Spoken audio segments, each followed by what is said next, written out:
بسم الله الرحمن الرحيم. اللهم صل على محمد في أول كلامنا. اللهم صل على محمد في أوسط كلامنا. اللهم صل على محمد في آخر كلامنا.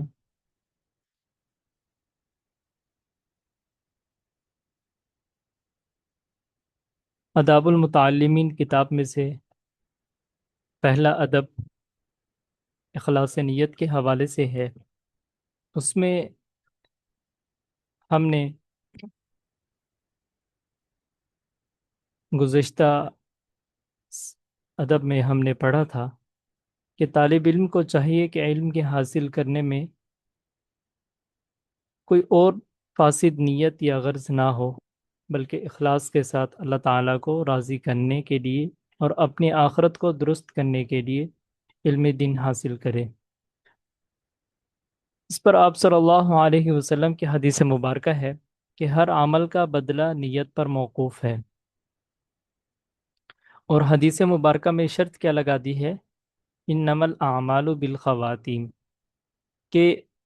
اس کے خاتمے کی فکر، اس کی شرط حدیث مبارکہ میں لگا دی گئی ہے کہ عمل کرنے کے ساتھ، نیت کی درستگی کے ساتھ، اس کے خاتمے کے حوالے سے بھی فکر مند رہنا۔ ہر لمحہ، ہر گھڑی، ہر وقت یہ خیال اور دھیان رہے، اپنے عمل کا محاسبہ رہے کہ میرا عمل جو ہے وہ میری نیت سے ہٹ تو نہیں رہا، جو رضائے الہی اور اس میں اخلاص، جس طرح گزشتہ ادب میں ہم نے یہ سیکھا کہ کسی بھی عمل کے لیے تین چیزیں ضروری ہیں کہ آیا وہ عمل شریعت کی روشنی میں درست ہو، شریعت کی روشنی میں وہ عمل ہمارا ٹھیک ہو، اس کے اندر جو اس کا طریقہ ہے، اس عمل کا جو طریقہ ہے وہ بھی ٹھیک ہو، یعنی سنت کے مطابق ہو، اور تیسری بات کہ اس عمل کے اندر اخلاص بھی ہو۔ عمل کی قبولیت کے لیے یہ تین چیزیں شرط ہیں۔ تو اس میں ہر لمحہ، ہر گھڑی کیا فکر رہے کہ ہمارا عمل جو ہے وہ ہماری نیت سے متصادم تو نہیں ہے۔ تو آپ صلی اللہ علیہ وسلم نے ارشاد فرمایا، ہر عمل کا بدلہ نیت پر موقوف ہے، ہر شخص کو وہی ملتا ہے جو اس کی نیت ہے۔ اگر نیت درست ہے، اللہ تعالیٰ کے لیے خالص ہے، تو جو کام اس نے کیا ہے تب تو ثواب ملے گا۔ اگر کوئی فاسد غرض شامل ہے یا کوئی اور غرض ہے، کوئی اور نیت کی ہے، تو اس کے واسطے اللہ تعالیٰ کے یہاں کچھ اجر نہیں ہے۔ ایک اور جگہ ارشاد ہے کہ بہت سے اعمال بظاہر شکل و صورت میں تو دنیاوی امور سے مشابہ ہوتے ہیں، لیکن حسن نیت کی وجہ سے وہ اعمال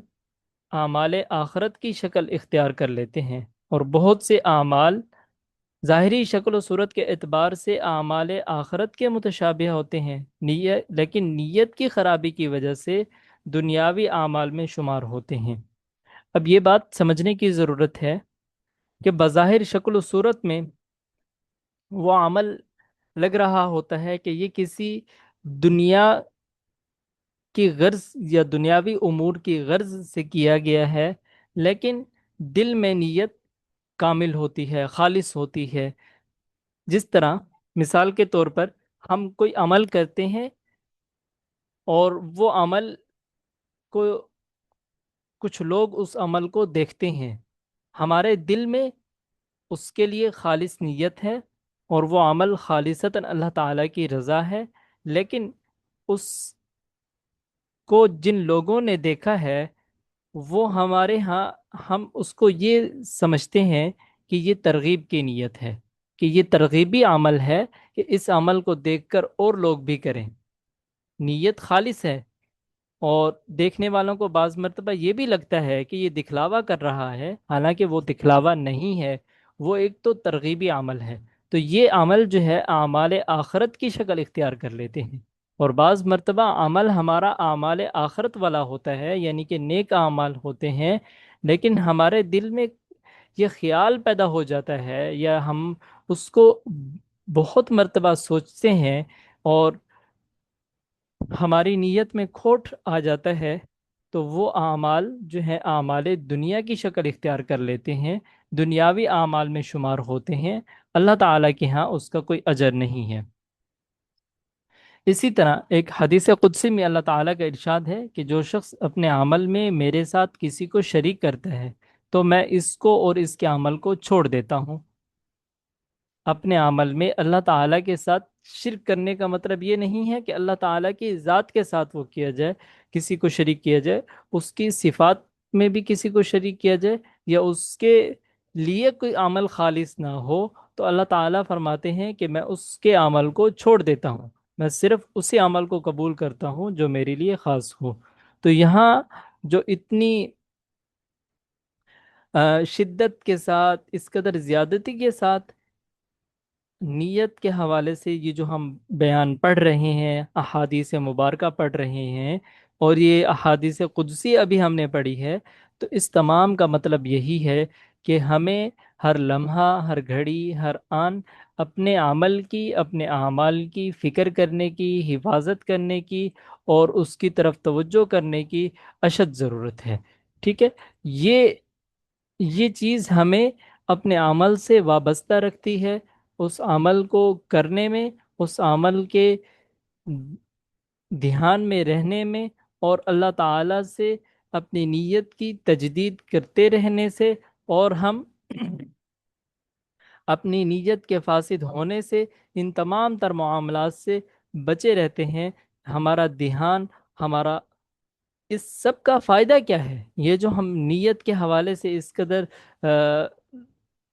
کثیر انداز میں نیت کے حوالے سے شدت سے، زیادتی سے یہ سب کچھ پڑھ رہے ہیں، اس سب کا فائدہ کیا ہے؟ کہ اس سب کا سب سے بڑا فائدہ یہ ہے کہ ہم اس عمل سے ایسے جڑے رہتے ہیں، اس انداز میں اس عمل کو کرتے رہتے ہیں کہ وہ خشوع اور خضوع کا عملی نمونہ بن جاتا ہے، اس عمل کی حقیقت ہمیں نصیب ہو جاتی ہے، اس عمل میں خشوع خضوع کے ساتھ وہ عند اللہ مقبول بھی ہوتا ہے۔ اور سب سے بڑھ کر کہ احادیث مبارکہ میں جس طرح فرمایا گیا ہے کہ کوئی شخص دعا کرتا ہے، لیکن لفظی طور پر تو وہ دعا کر رہا ہے، لیکن اس کا دھیان کہیں اور ہے، دل کہیں اور ہے، تو یہ سارے کام بھی ختم ہو جاتے ہیں۔ جس طرح ہم نماز پڑھ رہے ہیں کہ اس میں لذت نہیں ہے، ذکر کر رہے ہیں، دین کا علم حاصل کر رہے ہیں، قرآن حدیث فقہ پڑھ رہے ہیں،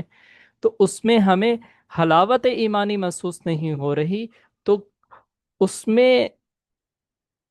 کس چیز کی کمی ہے؟ ہماری نیت کے خالص ہونے میں کمی ہے۔ نیت خالص ہوگی تو خشوع اور خضوع پیدا ہوگا، خشوع اور خضوع پیدا ہوگا تو حلاوت ایمانی خود بخود نصیب ہوگی، ہمارے ان اعمال کی برکات نصیب ہوں گی۔ جس طرح قرآن مجید میں ہے کہ ان الصلاۃ تنہا عن الفحشاء والمنکر، کہ نماز بے حیائی اور برے کاموں سے روکتی ہے، تو حلاوت ایمانی بھی نصیب ہوگی، برے کاموں سے بھی رکاوٹ، برے کاموں سے بھی ہم رکیں گے، اور خشوع اور خضوع بھی نصیب ہوگا، اس کی برکات بھی نصیب ہوں گی۔ اور اس کے ساتھ سب سے بڑھ کر جو فائدہ ہوگا کہ ہم اس عبادت کے ساتھ لگے رہیں گے، شوق سے، جذبے سے، ہمت سے، اور جب یہ سب کام کریں گے تو ہمارا دھیان کہیں اور نہیں بھٹکے گا، ہمیں نماز میں خیال نہیں آئیں گے، ہم نماز بھی اطمینان اور سکون کے ساتھ پڑھیں گے۔ جس طرح حدیث مبارکہ کا مفہوم ہے کہ آپ نماز پڑھیں یا قرآن پڑھیں، تو جب آپ آ، اس طرح پڑھیں کہ جیسے اللہ تعالیٰ آپ کو دیکھ رہے ہیں، سن رہے ہیں، اور آپ اللہ تعالیٰ سے ہم کلام ہو رہے ہیں، تو یہ والی جو فیلنگز ہیں، یہ والی جو ہمارے حلاوت ایمانی کی جو فیلنگز ہیں، یہ تب جا کے نصیب ہوں گی جب ہماری نیت خالص ہوگی، جب مخلص ہوں گے۔ تو دعا ہے اللہ تعالیٰ سے کہ اللہ تعالیٰ ہمیں اپنی نیت کو خالص کرنے کی توفیق عطا فرمائے، اور اپنی ہماری نیتوں کو، ہماری عبادات کو، تمام چیزوں میں اپنی رضا نصیب فرما دے۔ سبحانک اللہم و بحمدک، اشہد ان لا الہ الا انت، استغفرک و اتوب الیک۔ السلام علیکم ورحمۃ اللہ وبرکاتہ۔